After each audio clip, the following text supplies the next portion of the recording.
IVF చికిత్సలో 25% భారీ discount, free doctor consultation, free ultrasound scan, logo launch, Andro max advanced male infertility centre ను కూడా ప్రారంభించారు.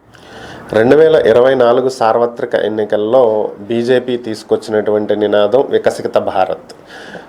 So వికసిత భారత్ కోసం బీజేపీ పనిచేస్తుంది అనేది వాళ్ళ నినాదం. అయితే ఇప్పుడు కొత్తగా మరొక అంశం తెర మీదకి వచ్చింది.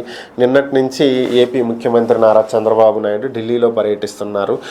ప్రధాని నరేంద్ర మోదీతో పాటుగా కేంద్ర మంత్రులు అమిత్ షా, నితిన్ గడ్కరీ, అలానే నిర్మలా సీతారామన్, రాజ్నాథ్ సింగ్, ఇలా దాదాపుగా అన్ని కేంద్ర శాఖలతోటి మంత్రులతోటి ఆయన భేటీ అవుతున్నారు. నీతి ఆయోగ్ వాళ్ళతో కూడా భేటీ అయ్యారు, ఆర్థిక సంఘం చైర్మన్తో భేటీ అయ్యారు. ప్రస్తుతం ఈరోజు కూడా భేటీలు కొనసాగుతున్నాయి. అయితే కేంద్ర హోంమంత్రి అమిత్ షాతో భేటీ అయినటువంటి నేపథ్యంలో ఆంధ్రప్రదేశ్కి కావాల్సినటువంటి నిధులను ఇంకొంచెం ధారాళంగా విడుదల చేయాలని చెప్పి, లోటు బడ్జెట్లో ఉన్నటువంటి కారణంగా ఇంకొంచెం అదనంగా గ్రాంటీని ఎయిడ్ ఇవ్వాలని చెప్పి అడిగినటువంటి పరిస్థితి. సో అమిత్ షా దీనికి స్పందిస్తూ ఎన్డీఏ కూటమి ఇటు ఇండియాని అలాగే అటు ఆంధ్రప్రదేశ్ని రెండింటినీ కూడా సమాంతరంగా అభివృద్ధి చేయడానికి సిద్ధంగా ఉందని, వికసిత భారత్తో వికసిత ఆంధ్రప్రదేశ్ దిశగా అడుగులు వేస్తామని చెప్పి అమిత్ షా హామీ ఇచ్చినట్లుగా చంద్రబాబు నాయుడు ట్విట్టర్ వేదికగా తెలియజేయడం జరిగింది. సో దీనికి సంబంధించి అమిత్ షా కూడా ఒక ట్వీట్ చేయడం జరిగింది. వికసిత ఆంధ్రప్రదేశ్కి ఎన్డీఏ కూటమి కట్టుబడి ఉంది అని. మరి ఇప్పటి వరకు వికసిత భారత్తే పూర్తిగా వికసించలేదు. మరి వికసిత ఆంధ్రప్రదేశ్ ఎప్పుడు వికసించిద్దో చూడాలి.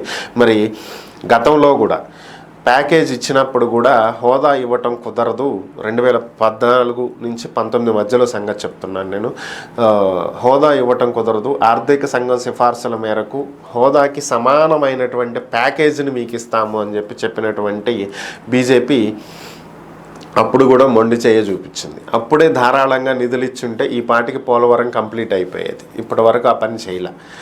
ఎప్పుడో 2019కి ముందు పెట్టినటువంటి ఖర్చు 11,000 కోట్లని 2021-22లో విడుదల చేసింది. అంటే ఏపీ ప్రభుత్వం 1,000 కోట్ల రూపాయలు ముందు ఖర్చు పెడితే కానీ తర్వాత కేంద్ర ప్రభుత్వం దాన్ని రియంబర్స్ చేయనటువంటి పరిస్థితి. ఇలాంటి పరిస్థితులే కొనసాగితే రాజధాని నిర్మాణానికి ఇవ్వాల్సినటువంటి నిధులు ఇంకా పూర్తిగా అందల. ఇవే పరిస్థితి కనుక కొనసాగుతూ ఉంటే ఇక ఆంధ్రప్రదేశ్ వికసించినట్లే, ఆంధ్ర ప్రజలు చూసినట్లే.